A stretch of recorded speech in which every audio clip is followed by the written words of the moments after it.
તો સુરતમાં યૌન શોષણ મામલે કોર્ટ દ્વારા ચુકાદો આપવામાં આવ્યો છે। મોટો ચુકાદો અપાયો છે।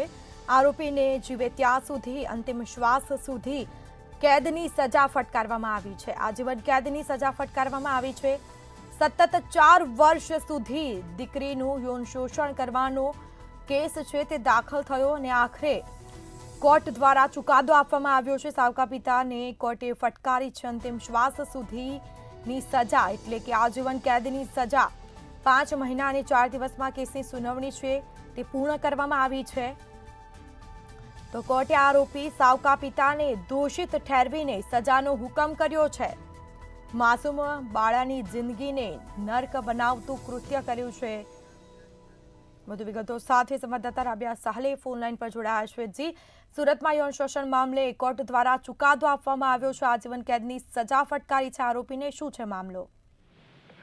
સાવકા પિતાને અંતિમ શ્વાસ સુધીની સજા છે એમને નથી આપવામાં આવી। સ્મિતા, 4 વર્ષ સુધી એક નાની અમથી દીકરીનું યૌન શોષણ કરવાને મામલે જે છે આ પિતાને અંતિમ શ્વાસ સુધીની સજા ફટકારવામાં આવી છે। સુરતમાં કોર્ટ દ્વારા સજા ફટકારવામાં છે, જીવે ત્યાં સુધી અંતિમ શ્વાસ સુધી તે સજા ભોગવશે। સુરતની જે કોર્ટ છે તેના દ્વારા ચુકાદો આપવામાં આવ્યો છે।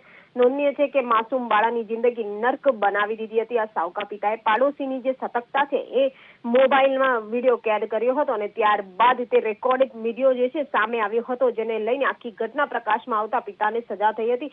સુરતનો જે કાપોદ્રા વિસ્તાર છે ત્યાંની આ ઘટના સામે આવી રહી છે। આરોપી સાવકા પિતાનું નામ રાજુ હોવાનું સામે આવ્યું હતું। ત્યારે બળાત્કાર અને પોક્સો એક્ટની જે કલમો છે તેનું ઉલ્લંઘન પણ કરવાનો આરોપ હતો। ત્યારે પોક્સો એક્ટના કેસની સ્પેશિયલ કોર્ટમાં સુનાવણી ચાલી રહી હતી। આરોપી સાવકા પિતાને દોષિત ઠેરવી અંતિમ શ્વાસ સુધીની જે સજા છે એ કોર્ટે તેને ફટકારવામાં છે। માત્ર 5 મહિના અને 4 દિવસમાં સુનાવણી જે છે સ્મિતા પૂરી કરવામાં આવી છે અને સાવકા પિતાને અંતિમ શ્વાસ સુધીની કેદની સજા એટલે ફટકારવામાં આવી છે। અન્ય કોઈ સાવકા પિતા હોય કે કોઈ પણ હોય આ રીતનું કૃત્ય કરવા પહેલા 2 વાર વિચારે, જે માટે આ દાખલો કોર્ટે બેસાડ્યો છે। જી સ્મિતા। જી બિલકુલ, તમામ જાણકારી આપવા બદલ આપનો આભાર।